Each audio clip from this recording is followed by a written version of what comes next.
When I was 18, I was living in a small town. I was friends with the ratty skaters around, and they helped connect with this dude who sold weed. He was 29 at the time and gave me pretty good deals and lived nearby. I wasn't driving at the time, so this was convenient for me. His name was Max. Max has always struck me as a weird dude, but I honestly quite liked his weirdness. Not in a romantic way or anything, but I like weird people. We had normal weed buying interactions that never lasted more than 10 minutes. Buy some weed, maybe smoke a bowl, that's it. He'd often tell me he could drop it off at my house, but I never let him. I never let him because, as I said before, he was weird. I wasn't afraid of him, but was definitely aware that he and his offers to deliver were weird. One day in May 2018, I was invited to a bonfire by some ratty skaters that introduced me to this guy. I had no idea he'd be there, nor was it important to me at all. I brought the guy I was dating at the time. I said hey to everyone, including Max. We stayed for a couple hours, and some of them played some music on their guitars. Near the time I was leaving the bonfire, around 11 p.m., Max was getting upset about something and threw his guitar in the bonfire. I didn't know what he was angry or upset about and paid no mind to it. This happened as I was leaving with the guy I was dating. I went to bed. I woke up to paragraphs on paragraphs of crazy text from Max ranging from 1 a.m. to 5 a.m. Like a constant stream of texts, stating things such as, "You know how much I loved you. You are a cruel cunt." He would go back and forth between saying, "I would give you the world if you let me," and "You really do deserve him, though." He also said really scary things like, "You are a predator and should be snubbed out. Just wait." And "You are stuck. I will either love you or hate you to the fullest extent of my powers behold right now. I pray the worst death on you and that boy bitch." To top it all off, he said, "Losing you is like losing a mother to me." He told me to tell him I never loved him, that I wouldn't hear from him again if I did. So that's what I did. I said, "I never loved you, do not message me again," and left it at that. I didn't get a response, nor did I care to get one. Max had never expressed any romantic interest, asked me out, or anything. This was all out of nowhere, and he was 11 years older than me. I was barely 18. That night, he cut his long hair off and posted photos naked on Facebook, curled up in a fetal position talking about being a statue of shame. It's as if he had a breakdown. I had no intention of causing that. I didn't think I would even offend anyone by bringing the guy I was seeing. Everyone else seemed to like the guy I brought. About a week later, Max texted me pretty late at night. He asked if I had seen the flowers he spread along my sidewalk, saying that he had stole every flower in the vicinity of my neighborhood that night. I asked how he knew where I lived and said I hadn't seen flowers, so he must have had the wrong house. I also told him he shouldn't do that, as I never felt anything for him and so on. He had told me that he had heard I lived on the same block as another one of the skater guys we were both friends with, and he wasn't wrong. The skater guy I lived by was on the other side of the block, and I never walked that way, so I never saw the flowers. I blocked his number and didn't hear from him again for weeks. Weeks later, I woke up after a rough night. There were loads of flowers on the sidewalk right outside my house, along with a little bouquet at the top of my walkway. I was pissed. I wasn't scared yet and stupidly unblocked his number.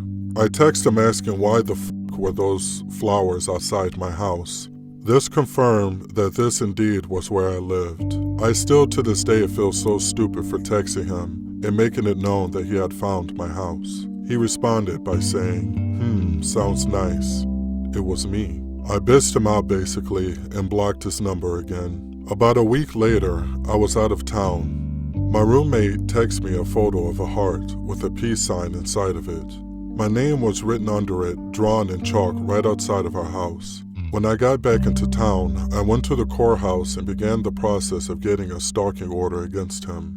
When I left the courthouse, I went to Max's work. I told him he needed to stop his behavior and that he was stalking me. He looked me right in the eyes with no facial expression and said, "If you don't leave, I'm calling the cops." I got angry and said loudly, "Call the cops. I was just talking to them about you." I left his work in a rage. Soon after this, I began driving again. I once drove by him and he noticed it was me. The next day, I woke up with my car covered with flowers. I presented my case to the judge and she put the stalking order in place. He was served with it by the police officers. I thought that was that and he wouldn't be bothering me again. I was wrong. After the stalking order was served, he made several other chalk messages on my sidewalk, left random gifts for me in like chalk and beheaded My Little Pony heads on beer bottles. I always brought these things to the police station, but they say I needed to catch him doing it, take a photo, or get a security camera. So I got a security camera and really hoped I would catch him. It turned out my security camera was stupid.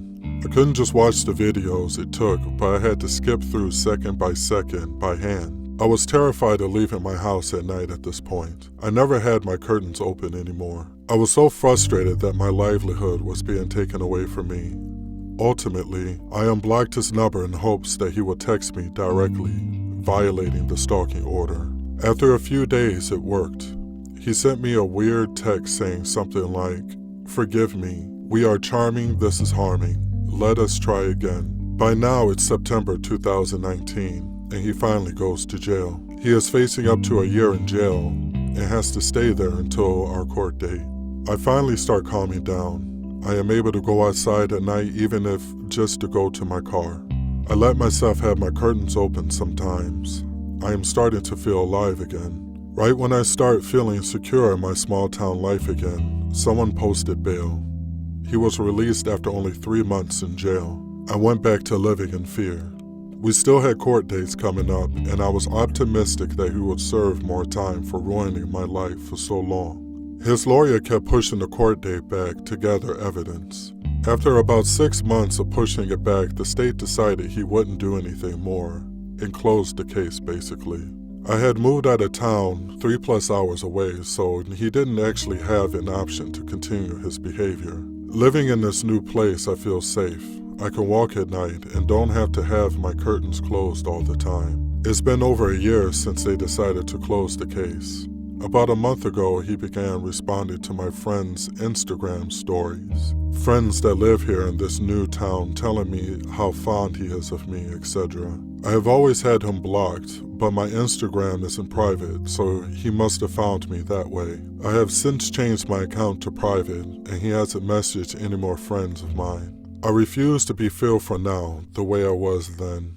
He will never find where I live or where I work now. However, my life is forever changed after this experience. I would always be more aware of people and their weird energy. I will always close my curtains early in the evening and make sure all the windows and doors are locked.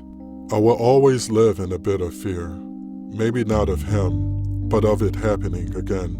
He ruined my life for a year, and I truly wish he had gotten that time in jail. He deserves it. So Max, let's never meet again.